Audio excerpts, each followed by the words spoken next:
convidou para estar aqui esse final de semana, ele compartilhou comigo que ele está falando sobre providência de Deus. E é um tema muito importante, muito interessante e um tema necessário para os dias que nós estamos vivendo. Providência de Deus. E eu gostaria de compartilhar hoje na escola dominical, abordando esse tema, providência de Deus. À noite também estarei na mensagem falando sobre providência de Deus. E tenho certeza que Deus vai falar conosco. E nesta manhã eu convido os irmãos e irmãs a abrir a Bíblia no livro de Gênesis. Gênesis capítulo de número 28. Gênesis capítulo de número 28. Gênesis 28. Providência de Deus é a ideia de que Deus cuida, governa e sustenta todas as coisas. A Bíblia contém diversas passagens que mostram o zelo de Deus para com o seu povo, tanto de forma sobrenatural quanto de ações humanas. Então, a ideia de providência de Deus é que Deus vai entrar na vida da gente e vai suprir uma necessidade que nós temos. A providência de Deus é a ideia de que aquilo que nos falta, Deus vai entrar com prosperidade, Deus vai entrar com ação. Providência dá a ideia de que Deus está comigo e eu não vou sentir falta de nada. Providência de Deus é isso. Providência de Deus é aquele que faz parte do rebanho de Deus. Lembra do Salmo 23? O Salmo 23 diz: o Senhor é o meu pastor, nada me faltará. Por que nada vai faltar? Porque eu faço parte do rebanho de Deus. Então a ideia é essa. Providência de Deus é todo aquele que é sustentado de uma ação ou outra de Deus na vida das pessoas. Às vezes, estava até falando com a Jane ontem, às vezes as pessoas têm ideia errada de providência de Deus. Acho que providência de Deus é uma coisa circunstancial, momentânea, uma prosperidade emergente. Não, providência de Deus é abrangente, ele aborda áreas da nossa vida que a gente nem imagina que Deus vai agir com providência. Então, eu gostaria de trazer esse tema para vocês, mas eu gostaria de trabalhar esse tema que é muito conhecido, que está em Gênesis capítulo 28, nós vamos considerar dos versos 10 a 22. Gênesis 28, versículo 10 a 22. Para começar o texto. Diz assim a palavra de Deus, a visão da escada. Partiu Jacó de Berseba e seguiu para Harã. Tendo chegado a certo lugar, ali passou a noite, pois já era sol posto. Tomou uma das pedras do lugar, fê-la de seu travesseiro e deitou ali mesmo para dormir. E sonhou. Eis posta na terra uma escada, cujo topo atingia o céu, e os anjos de Deus subiam e desciam por ela. Perto dela estava o Senhor e lhe disse: eu sou o Senhor, Deus de Abraão teu pai, e Deus de Isaque. A terra em que agora estás deitado, eu te darei a ti e a tua descendência. A tua descendência será como o pó da terra, estender-te-ás para o ocidente e para o oriente, para o norte e para o sul. Em ti e na tua descendência serão abençoadas todas as famílias da terra. Eis que estou contigo, e te guardarei por onde quer que fores, e te farei voltar a essa terra, porque te não desampararei até cumprir eu aquilo que te hei referido. Despertado Jacó do seu sono, disse: na verdade o Senhor está nesse lugar, e eu não sabia. E temendo disse: quão temível é este lugar! É a casa de Deus, a porta do céu. Tendo levantado Jacó cedo de madrugada, tomou a pedra que havia posto por travesseiro e a erigiu em coluna, sobre cujo topo entornou o azeite. E no lugar, cidade que outrora se chamava Luz, deu nome de Betel. Fez também Jacó um voto dizendo: se Deus for comigo e me guardar nessa jornada que empreendo, e me der pão para comer e roupa que me vista, de maneira que eu volte em paz para a casa de meu pai, então o Senhor será o meu Deus, e a pedra que erigi por coluna será a casa de Deus, e de tudo quanto me concederes, certamente eu te darei o dízimo. Até aqui, eu gostaria nessa manhã de falar com os irmãos sobre a escada de Jacó e a providência de Deus. Nós estamos numa escola dominical. Então, se você sentir a vontade de fazer a intervenção, levantar a mão, fazer uma pergunta, fique à vontade. Nós estamos aqui para isso mesmo. Então, se eu estiver falando alguma coisa aqui, da alma você não entendeu, levante a mão, faça a sua pergunta, ou quiser falar alguma coisa. Nós estamos aqui para a escola dominical. Amém, queridos? Muito bem. Veja bem, a gente precisa entender o que está acontecendo nesse texto. Nós precisamos nos familiarizar com esse texto e saber o que está acontecendo nessa história. Bom, o Jacó é uma figura conhecida.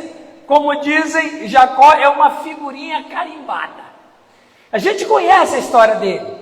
Uma pessoa que era muito contraditória na sua vida, um menino que cresceu enganando o próprio irmão, um adolescente muito esperto, muito sagaz, um rapaz muito inteligente e atrevido, é verdade, só que Jacó, ele foi longe demais dos seus enganos, porque o Jacó agora, ele já tinha surrupiado o direito de primogenitura do seu irmão.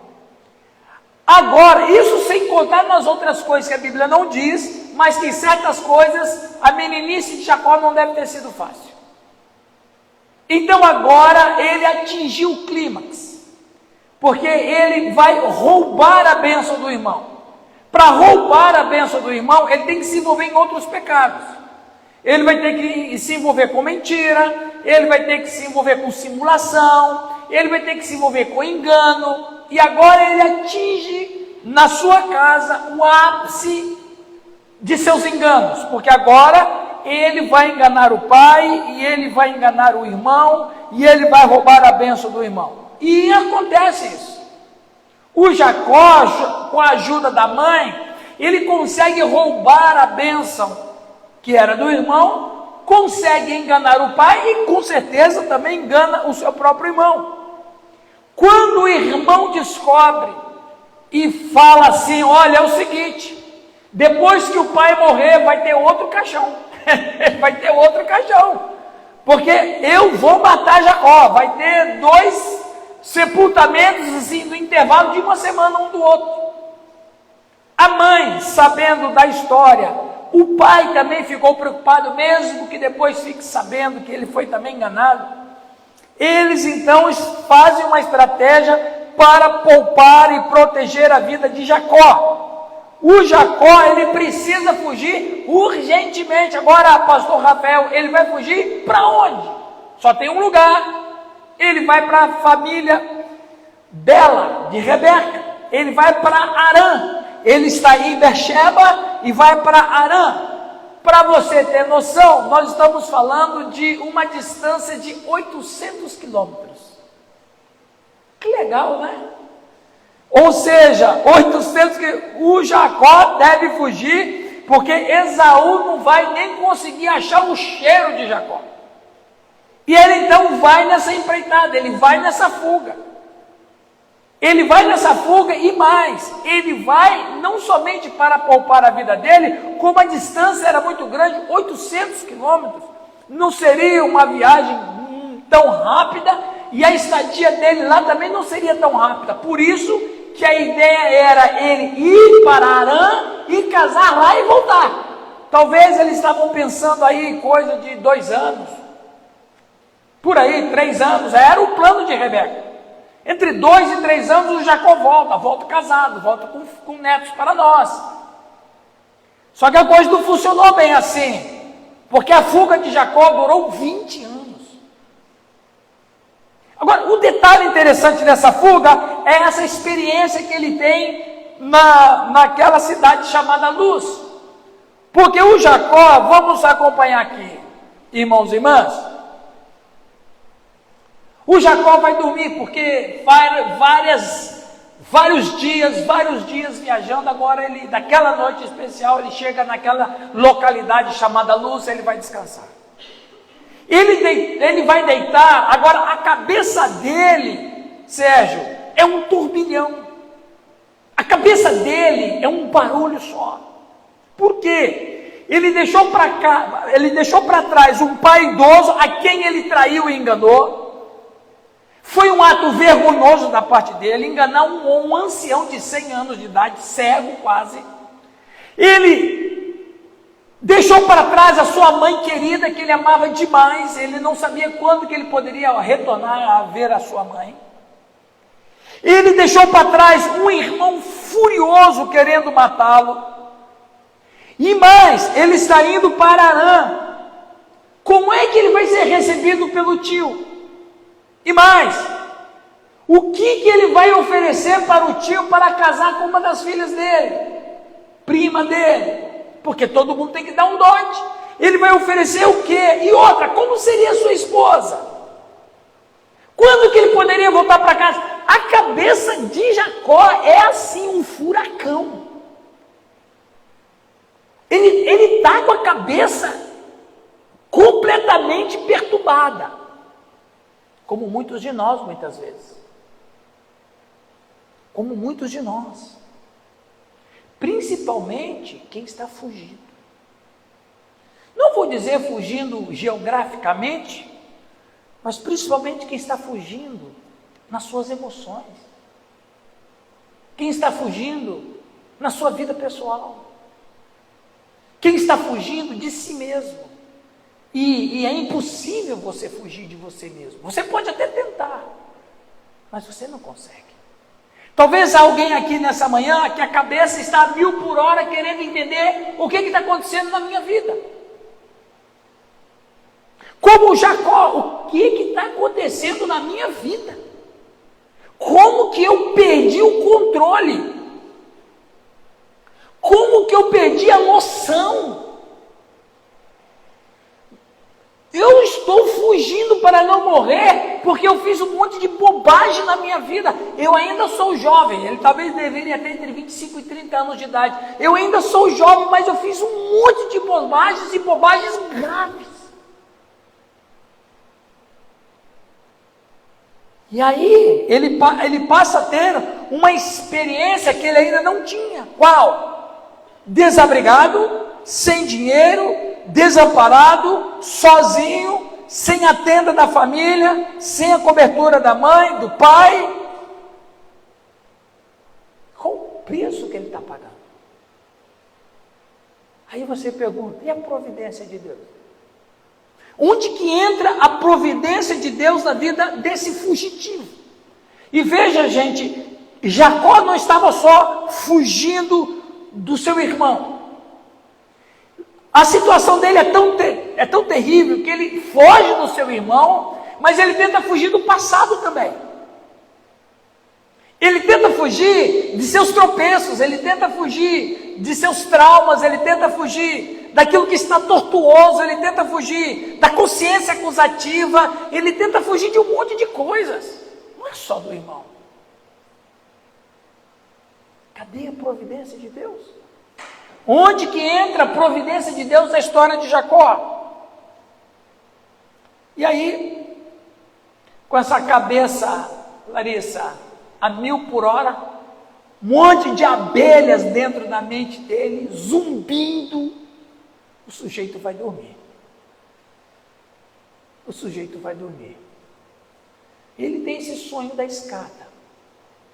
Ele tem esse sonho que ficou marcado na Bíblia, a palavra de Deus, e que há milênios a gente estuda e escuta essa situação. E eu gostaria, nesta manhã, que na jornada da vida, a providência de Deus para nós apresenta 3 verdades necessárias para termos uma vida de paz. Eu vou repetir.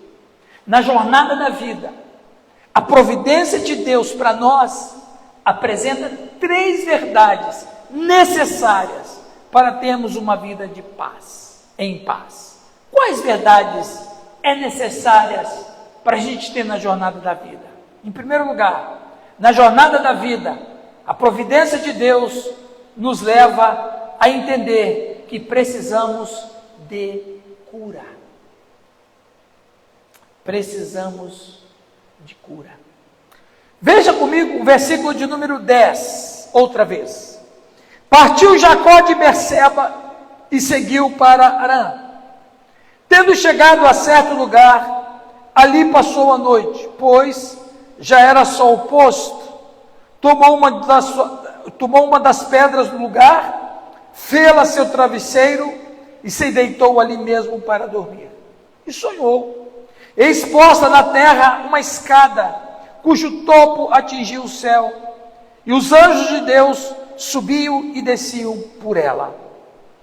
Perto dele estava o Senhor e lhe disse: Eu sou o Senhor, Deus de Abraão, teu pai, e Deus de Isaque. A terra em que agora estás deitado, eu te darei a ti e a tua descendência. Veja, ele está tendo um sonho. Acompanhe ali comigo, por favor, outra vez, o versículo de número 12. E sonhou, eis posta na terra. Onde que estava a escada? Na terra, mas não estava no céu. Na terra. Aí ele vai dizer: eis posta na terra uma escada cujo topo atingia o céu. Então, a gente às vezes imagina que essa escada que ele sonha é uma escada que vem de Deus para a terra. Não, o texto diz ao contrário. É da terra para o céu. Olha que interessante. E tem outro detalhe interessante ainda no verso 12. Os anjos de Deus, ora, no natural não seriam os anjos descendo e subindo? Aqui eles estão subindo. Tem uma coisa acontecendo nesse texto. Tem uma coisa acontecendo aqui. Primeiro, que essa escada não é do céu na terra, é da terra para o céu. Segundo, os anjos não descem e não sobem, não descem, eles fazem o caminho inverso. Eles sobem e descem quando deviam descer para subir. O que Deus está começando a comunicar com Jacó e para nós é que Deus está sempre presente na nossa história. Deus está sempre presente na nossa história. E por quê? Porque nós somos pecadores, irmãos. Porque em algum momento na jornada da nossa vida, nós precisamos de cura. Muitas coisas ferem a gente. Muitas coisas. As feridas do corpo são as de menos. As feridas do corpo doem por um momento. Fica a cicatriz, mas não incomoda mais. Esteticamente talvez não fique bonito, né, Larissa? Mas não dói mais. Mas a pior dor é dentro de nós. Por isso, mas é que a escada, ela é da terra para o céu, porque é a terra que precisa de cura, não é o céu que precisa de cura. É a terra onde Deus vai trabalhar, e não o céu onde Deus vai trabalhar. Então, o que na jornada da vida nós começamos a aprender? Que nós precisamos de muitas vezes na nossa vida de cura. A cura do quê? De muitas coisas. Cura de alguém que nos feriu, que nos enganou. Cura de uma situação que você viveu e você não se restabeleceu. Cura de uma pessoa que te machucou profundamente e você não se reconstruiu ainda.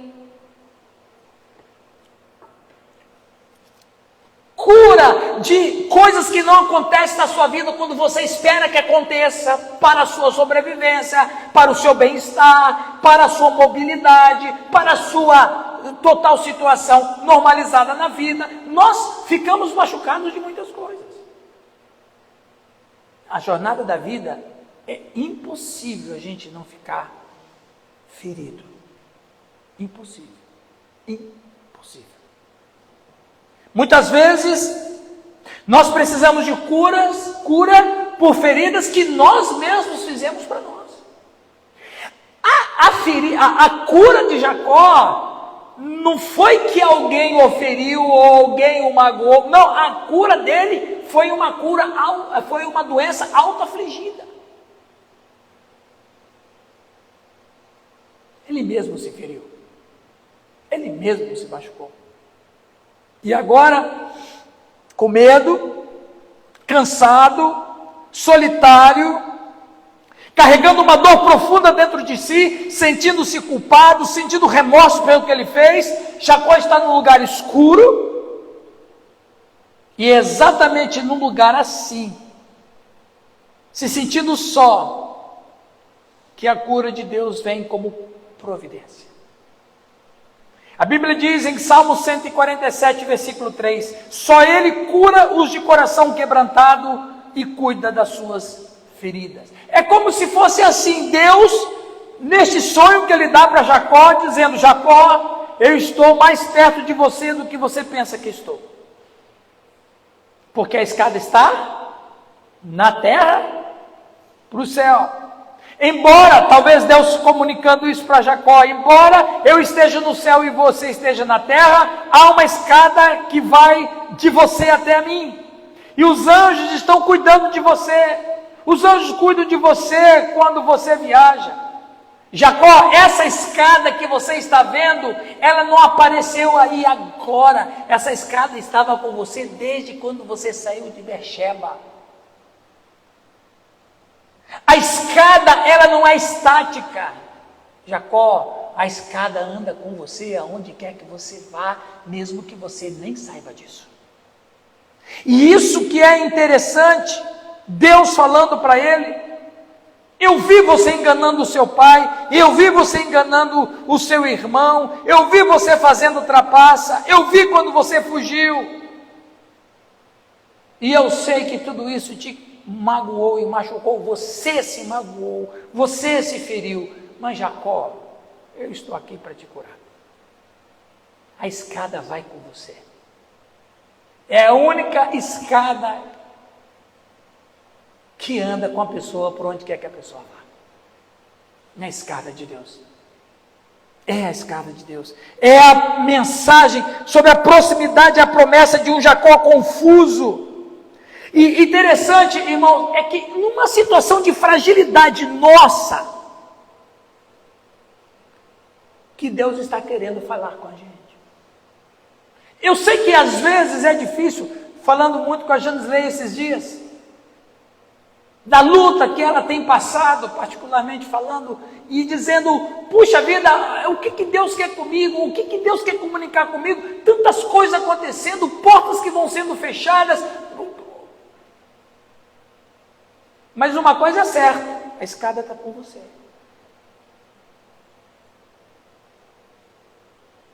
Você vai para o trabalho, a escada está indo com você. Porque a escada não é do céu para a terra, é da terra para o céu.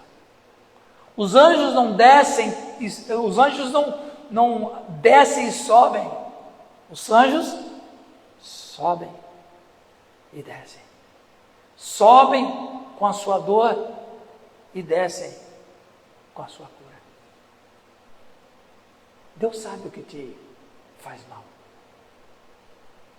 Às vezes no momento, Beth, você não sabe para onde ir. É como se fosse assim, você tem 6, 7, 9 portas fechadas na sua frente e você tem que acertar qual é a porta certa. Meu Deus, o que eu faço agora? Jesus disse assim para nós, irmãos, João 14:1, não se turbe o vosso coração, credes em Deus, crede também em mim. Interessante é que muitas vezes na nossa fraqueza, a gente pensa assim, onde Deus está quando eu mais preciso dele? Uma vez eu preguei esse sermão, faz muitos anos atrás. Onde Deus está quando eu mais preciso dele? A escada está com você, do teu lado. A Bíblia diz em Deuteronômio 31:8, o próprio Senhor vai adiante de ti e estará contigo, nunca te deixará, nem te desamparará. Não tenha medo, pastor Rafael, não desanime. Deus escolheu o ponto principal de Jacó para entrar com providência na vida dele e para encorajar ele, para trazer cura para ele. Deus é o Deus que trabalha com corações quebrantados e promove restauração. A Bíblia diz em Salmo 61:1, Isaías 61:1, o Espírito do Senhor Deus está sobre mim, porque o Senhor me ungiu para pregar boas novas aos quebrantados, enviou-me a curar os quebrantados de coração, a proclamar libertação aos cativos e pôr em liberdade os algemados. Jacó está fugindo para Harã. A cabeça dele ferve, mas Deus está com ele. O sonho da escada não é que aquela escada apareceu no sonho. Deus simplesmente mostrou a escada que já acompanhava ele. É como se fosse assim, irmãos. Deixa eu mostrar para Jacó uma coisa que ele não está vendo. A escada. Deixa eu mostrar uma coisa que ele nem sabe. Os anjos com ele.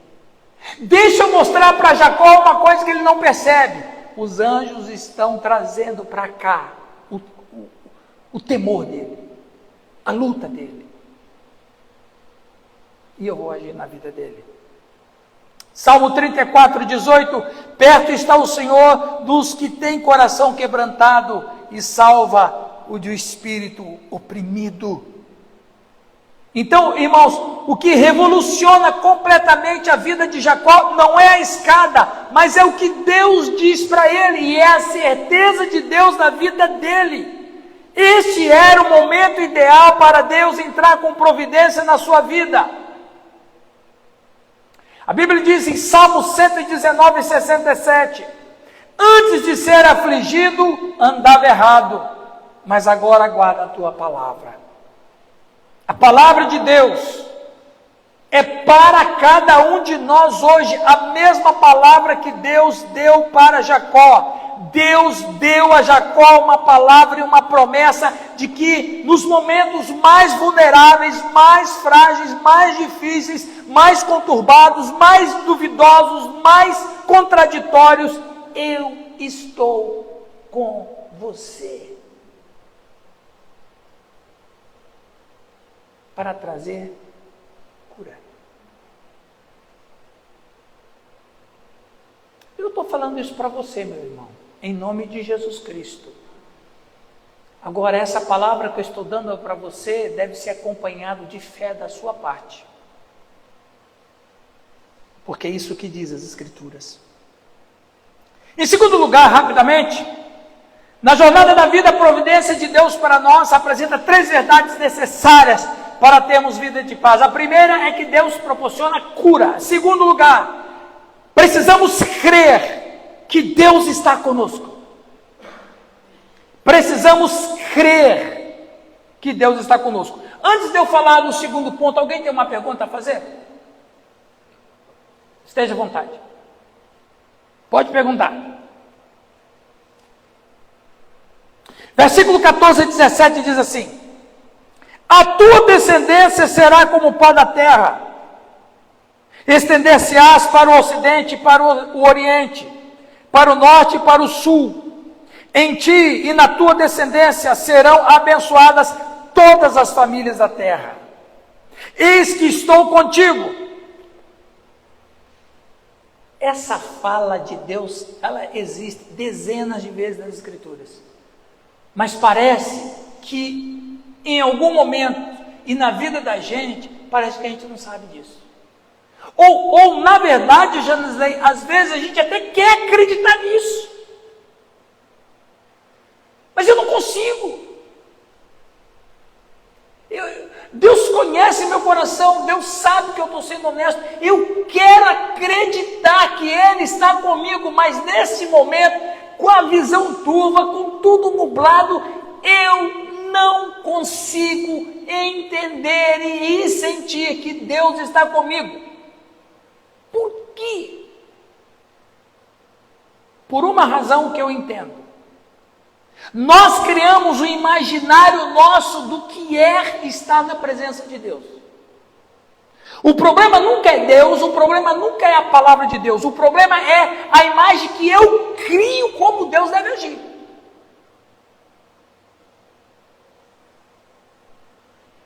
Deus, tem gente que ora da seguinte maneira: Deus, é o seguinte, eu preciso muito que o Senhor faça isso. Eu não faço porque eu não tenho poder, mas deixa eu dar ideia do que o Senhor deve fazer. Deus, se o Senhor fizer daquele jeito, se o Senhor mexer naquele coração, se o Senhor falar com aquela pessoa, se o Senhor mover aquela mão daquela outra pessoa, vai funcionar. Deus, eu estou falando porque eu conheço esse povo. Eu só não faço, Deus, porque eu não tenho poder. E, aliás, eu quero até ajudar o Senhor, para o Senhor não ter tanto trabalho assim. Mas se o Senhor fizer isso, eu não faço porque eu não tenho poder. Mas se o Senhor fizer, se o Senhor falar o coração daquela pessoa, se o Senhor mexer naquela situação, vai dar certo, Deus, eu tenho certeza. Às vezes a gente ora isso, gente. E a Bíblia fala que o Espírito Santo, quando a gente ora, faz o quê? Ele intercede com gemidos inexprimíveis. Mas tem oração que o Espírito Santo berra, porque gemer não dá certo. Então, às vezes, assim, eu estou contigo, aí uma pessoa fala: não, mas eu não sinto isso, eu não consigo crer nisso. Por quê? Porque nós temos a grande capacidade de criar situações ideais do nosso ideal, que não reflete a verdade.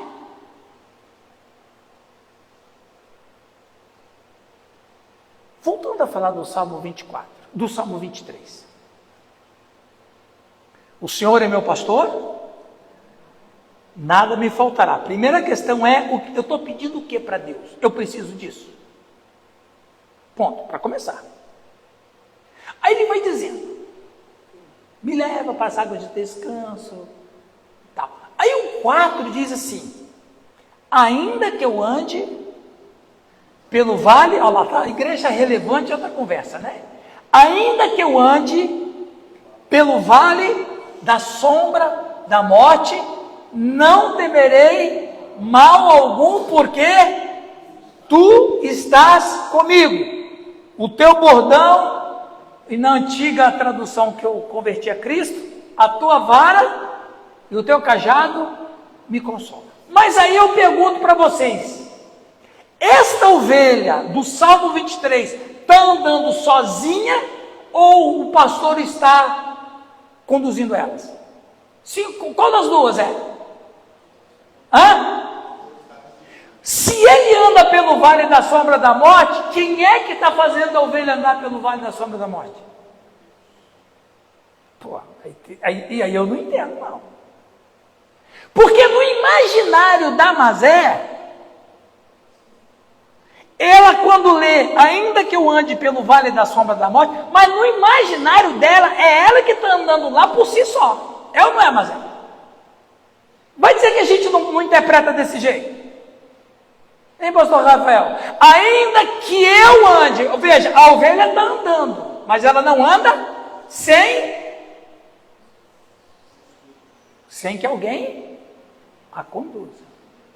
Ora, se ela está andando pelo vale da sombra da morte, alguém está conduzindo ela pelo vale da sombra da morte. Quem está conduzindo ela? É o pastor. Mas que pastor danado é esse, velho? Por que o pastor não evitou andar pelo vale da sombra? Ô pastor, não tem um caminho melhor não, mas tem que ser isso aqui? O senhor tem certeza que é esse o caminho que a gente tem que andar? É a história do sujeito que está orando para ajudar Deus. Ele ora para Deus ajudar, mas ele está dando ideia para Deus. É a história do Salmo 23, 4. Aí eu falo para você. Sabe por que o pastor anda com a ovelha pelo vale da sombra da morte? Porque as melhores pastagens estão depois desse vale.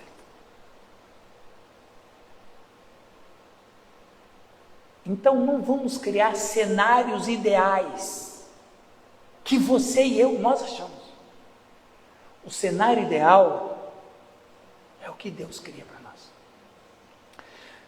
Por que eu não sinto que Deus está comigo? Porque você criou, eu criei um ideal imaginário que não é real. Eu preciso andar pelo vale da sombra da morte. Porque as águas mais gostosas e o pasto melhor está depois dela. E quem conduz a minha vida? É o pastor. Esse pastor conhece tudo. Eu conheço nada. Então não cria nada. Não invente. Não produza nada na tua mente. Então, veja, eis que eu estou contigo, e te guardarei por onde quer que fores. Por que Deus vai guardar a gente por onde quer que a gente vá? Quando é que alguém precisa de ser protegido? Quando tem perigo. Sabe o que Deus está falando aqui para você e para mim? Viver é um perigo. Viver é perigoso. Viver é traumático mesmo. Olha que lindeza de Deus. Deus não esconde a verdade da gente. Se Ele vai guardar a gente, é porque tem coisa que não presta na jornada. E essa coisa que não presta, não foi Ele que colocou. Foi eu. Foi você. Fomos nós. Os nossos pecados. A Bíblia diz em Eclesiastes, Deus fez tudo reto, mas foi o homem que se meteu em muitas astúcias. Aí ele vai dizendo, e te farei voltar a essa terra, porque não te desampararei, e até cumprir aquilo que eu havia referido. Então veja, irmãos, mais do que, se eu perguntar aqui, vocês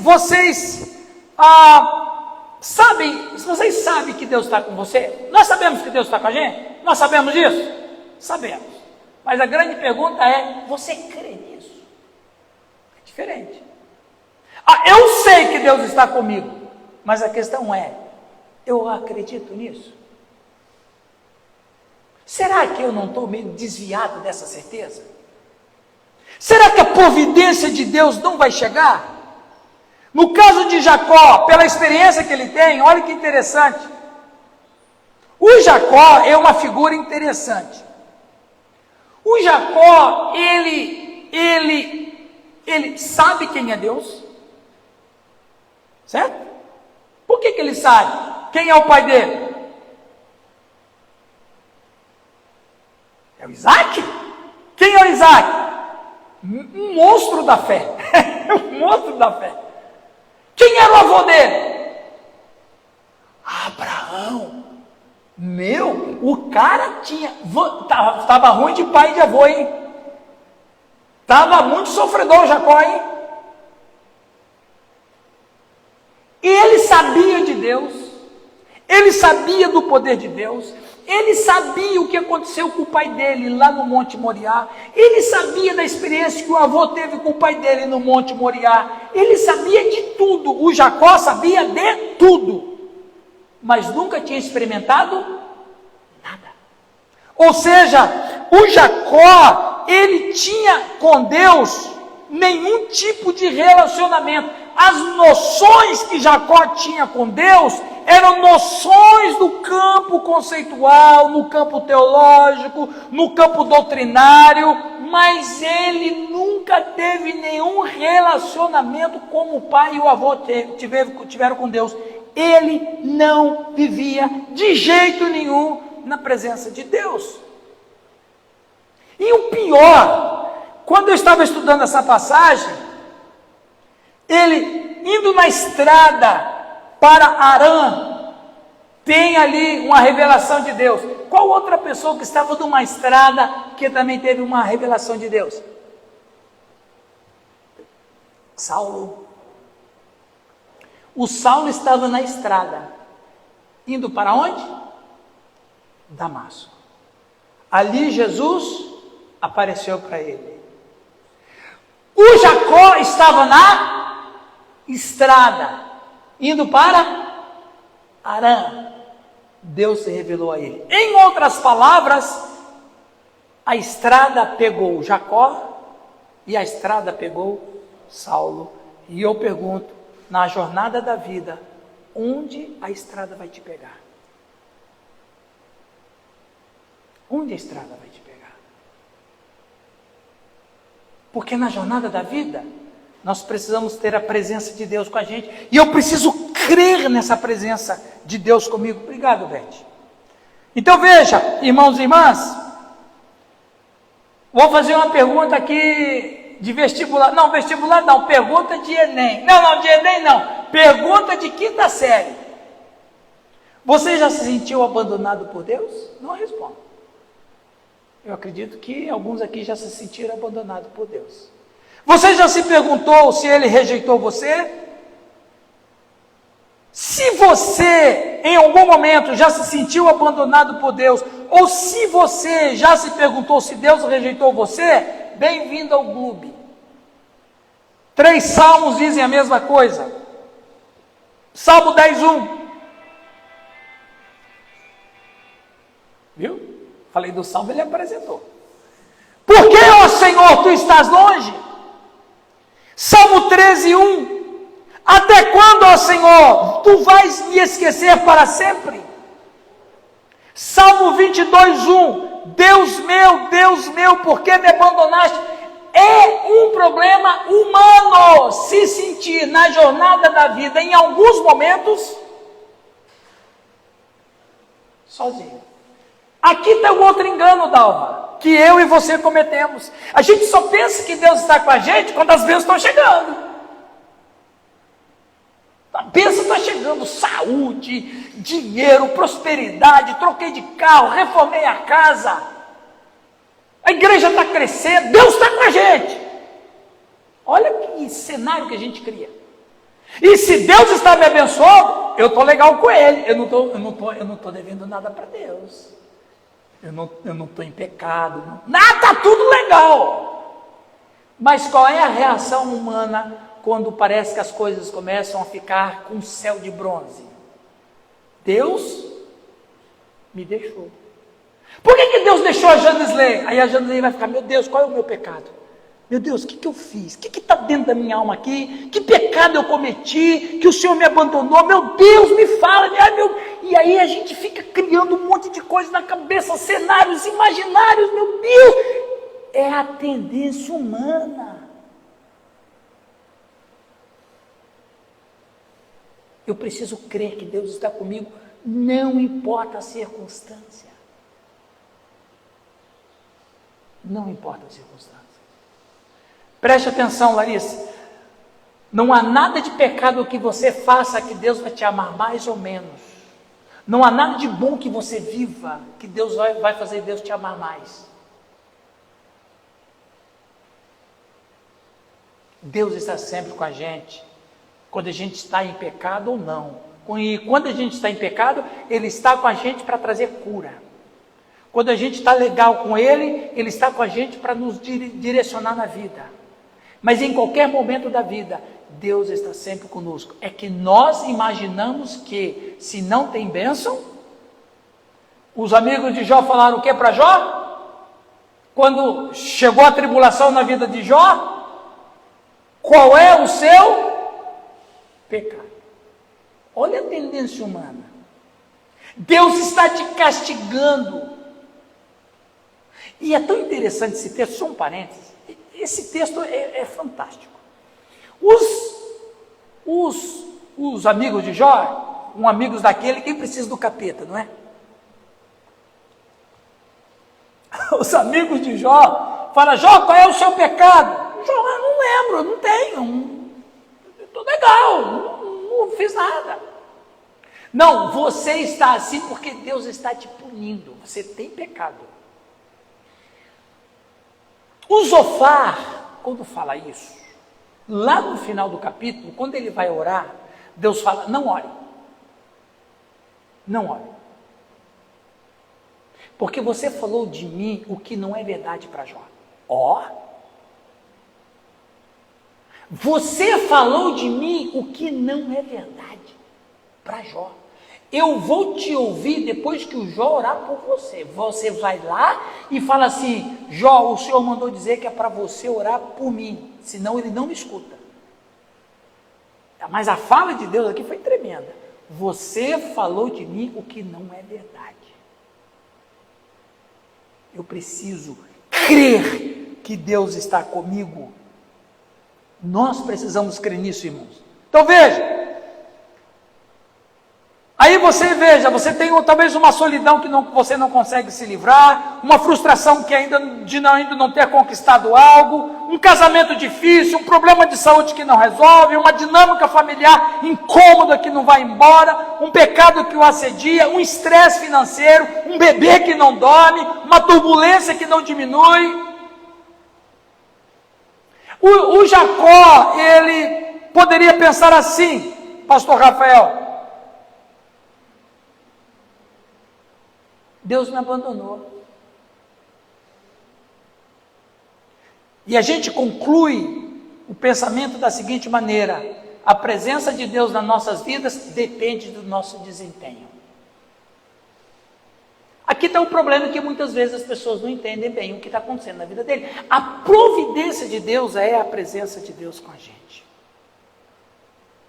Eu quero terminar esse ponto e rapidamente entrar para o terceiro e último, que a palavra de Deus para Jacó é a palavra de Deus para cada um de nós.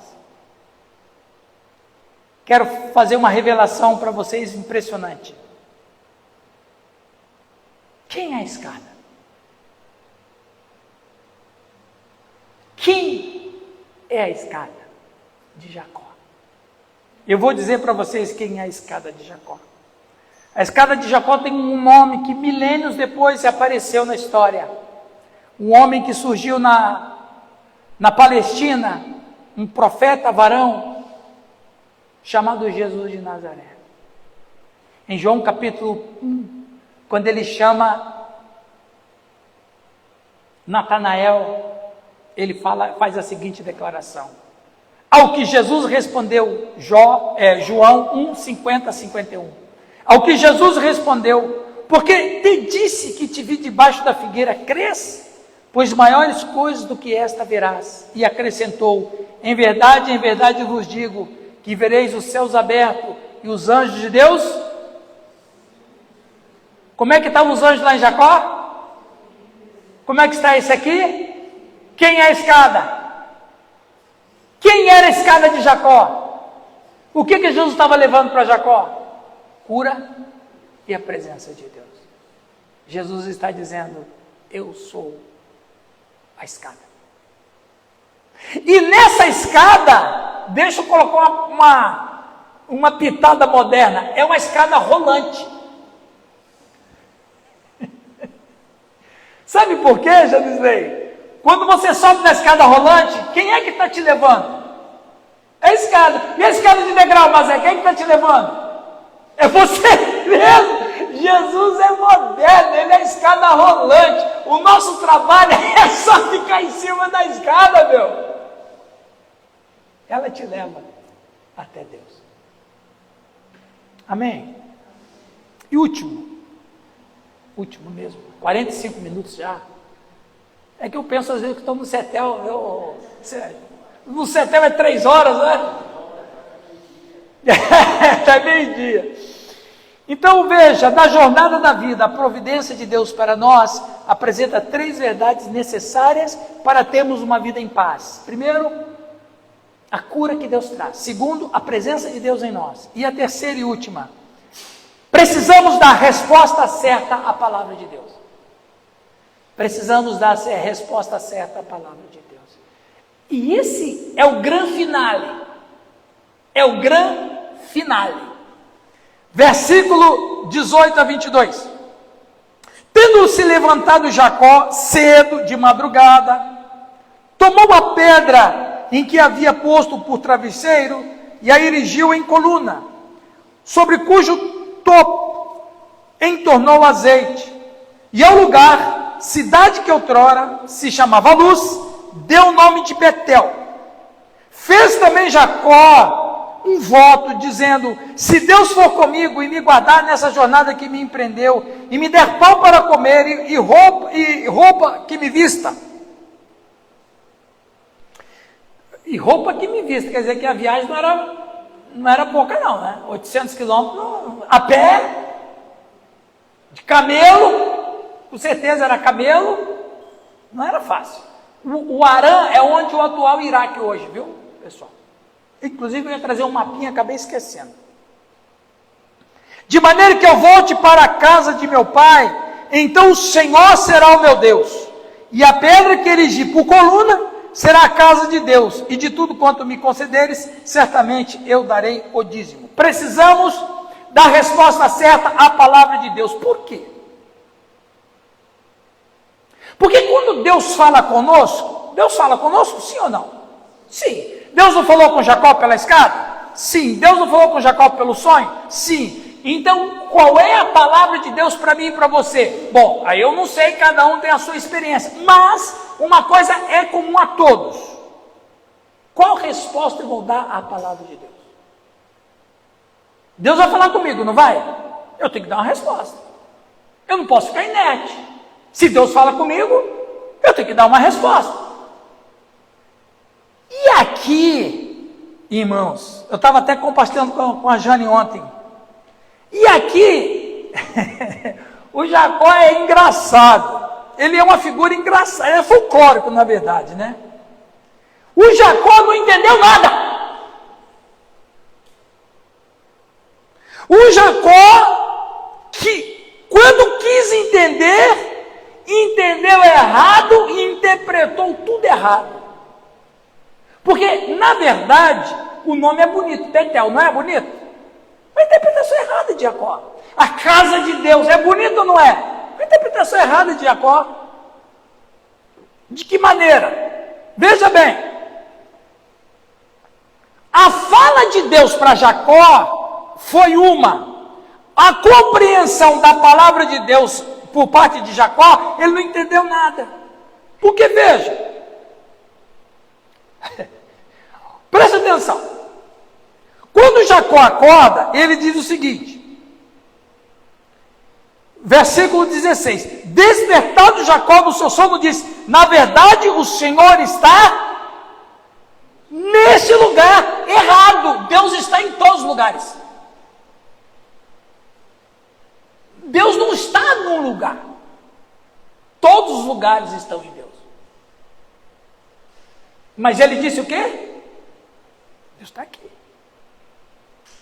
Ele aprisionou Deus num lugar. Ele não falou assim, Deus esteve sempre comigo, ou Deus está em todos os lugares, ou Deus estava na casa do meu pai. Não, ele diz, Deus está aqui. E eu não sabia. Uau! Filho de Isaac, neto de Abraão, e ele não sabia que Deus andava com quem cria nele. De errado, está tudo errado, seu Jacó. Então veja, ele diz, o Senhor está no lugar. Aí ele fala outra coisa, que temível é esse lugar. Desde quando que a presença de Deus deixa o lugar aterrorizado? Só é temível quem tem o quê? Culpa. Quem tem culpa, teme a Deus. Teme de medo. Que temível esse lugar. Quando ele acorda e que diz ali, irmãos, veja, ele falou assim, ó, na verdade o Senhor está nesse lugar e eu não sabia. Ele poderia dizer, que obrigado Deus que o Senhor está nesse lugar. Eu não estou sozinho, o Senhor está comigo. A situação está difícil para mim, mas o Senhor está... Não, ele falou o quê? Que temível esse lugar. A presença de Deus que ele sentiu fez eco aos pecados dele, que ele não tinha abandonado. Aí ele vai continua. É a casa de Deus. Agora eu pergunto, onde é que Deus no sonho disse que ali era a casa de Deus?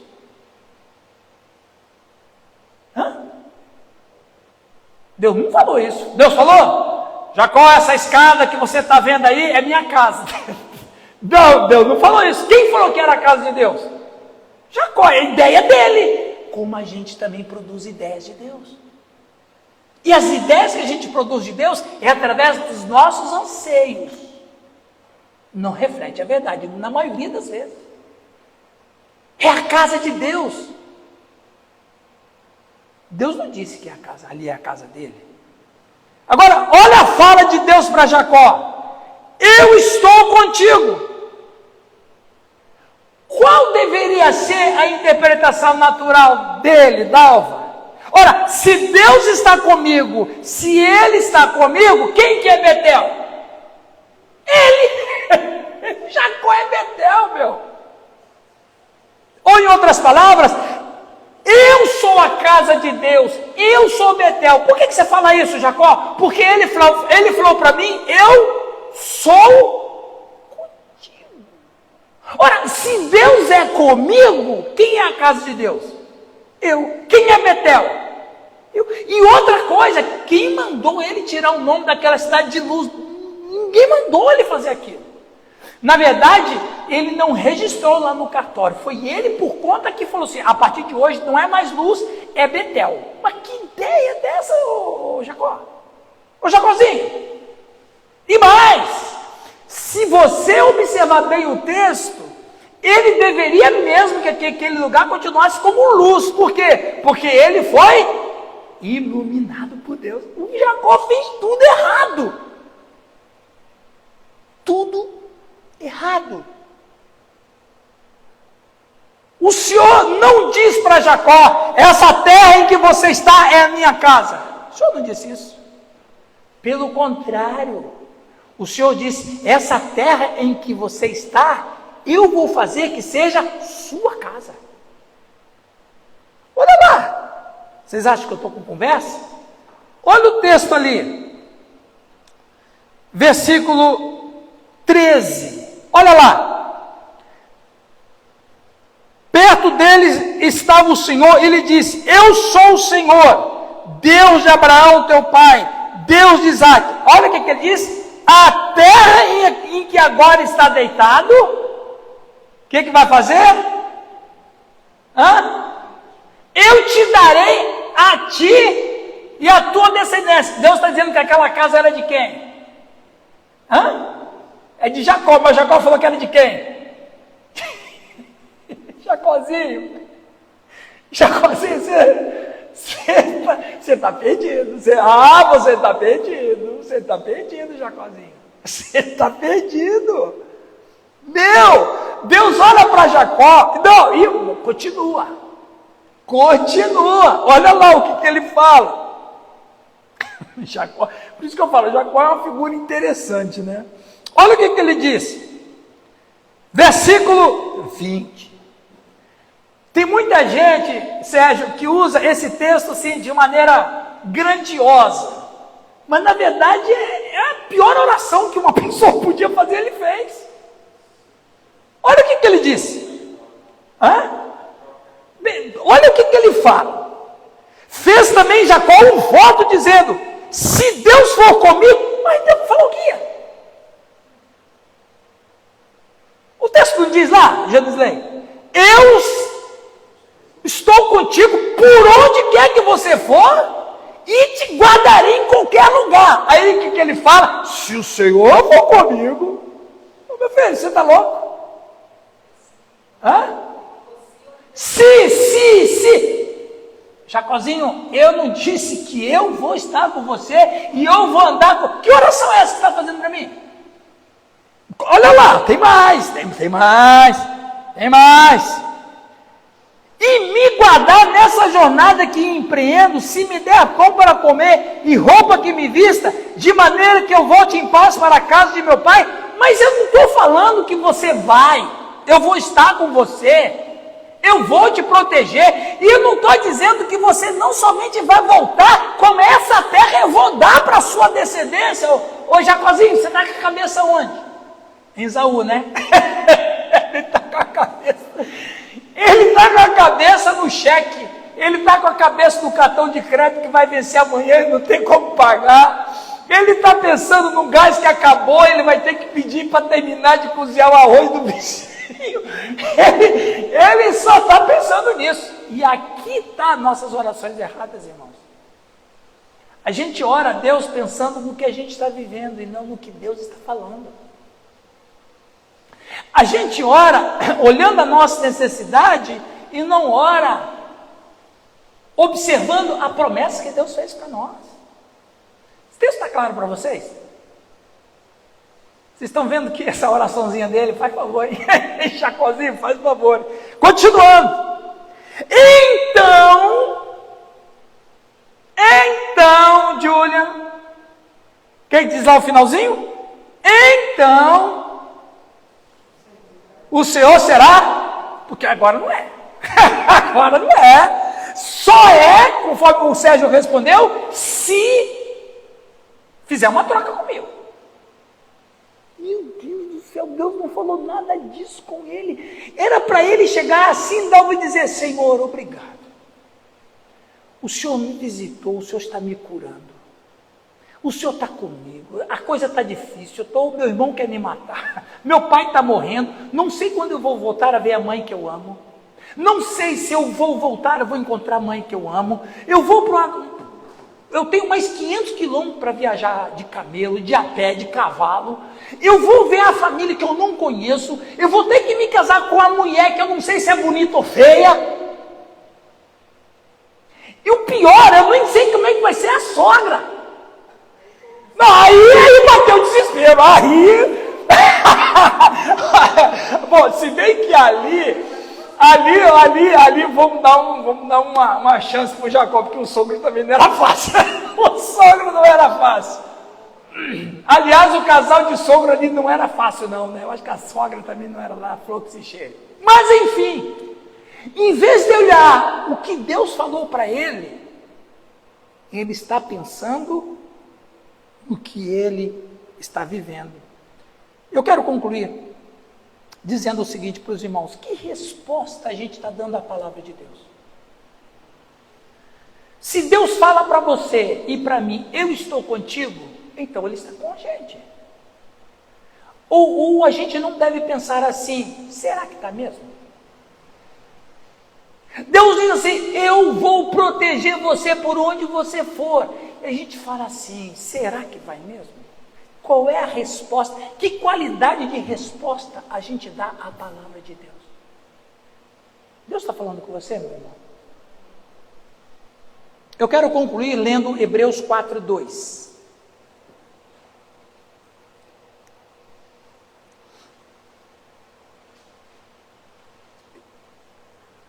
Porque também a nós foram anunciadas boas novas, como se deu com eles. Mas a palavra que ouviram não lhes aproveitou. Por quê? Por que a palavra não aproveitou? Não foi acompanhada pela fé em quem ouviram. A palavra de Deus, ela é infrutífera? Não, ela não é infrutífera. Mas por que às vezes ela não funciona na minha vida? Porque ela não foi acolhida na gente com fé. Deus não vai invadir teu coração e fazer de você um robô, um ciborgue, um robocop. O nosso coração tem que receber a palavra com fé. Que não foi o caso do Jacó. Jacó não recebeu com fé. Ele ainda sofreu pra caramba. Trabalhou 14 anos para casar com a mulher que ele amava. Sofreu bastante na vida. Ele só se converteu quando ele foi se encontrar com o anjo que encontrou com ele. Ali ele se converteu. Mas até ele se converter, desse texto até a conversão dele, passaram-se uns 20 anos. E outra, continuou fazendo falcatrua, dos 20 anos, até que um dia Deus, realmente ele se rendeu a Deus. Amém, meus irmãos? Essa é a providência de Deus na nossa vida. Hoje à noite, eu quero falar de José. Claro que como Jacó, eu não vou falar de tudo de José, como eu não falei tudo de Jacó, só esse período aqui da escada. E hoje eu quero falar de José, como que a providência de Deus entra na nossa vida, como em José. Alguém tem alguma pergunta? Fique à vontade, antes da gente orar. Ficou claro para os irmãos? Esse texto clareou para vocês? Quem é Betel? Nós somos Betel. Quem é a casa de Deus? Nós somos a casa de Deus. Eu sou a casa de Deus, o pastor Rafael a casa de Deus, e quando as casas de Deus estão reunidas, a gente vira um condomínio de Deus. Que não precisa de segurança, nem guarita, porque os anjos do Senhor estão nesse lugar. Senhor, obrigado por a sua palavra, porque as promessas que o Senhor Deus deu para Jacó, elas respingam na gente. Ajuda-nos, ó Deus, a entender bem essa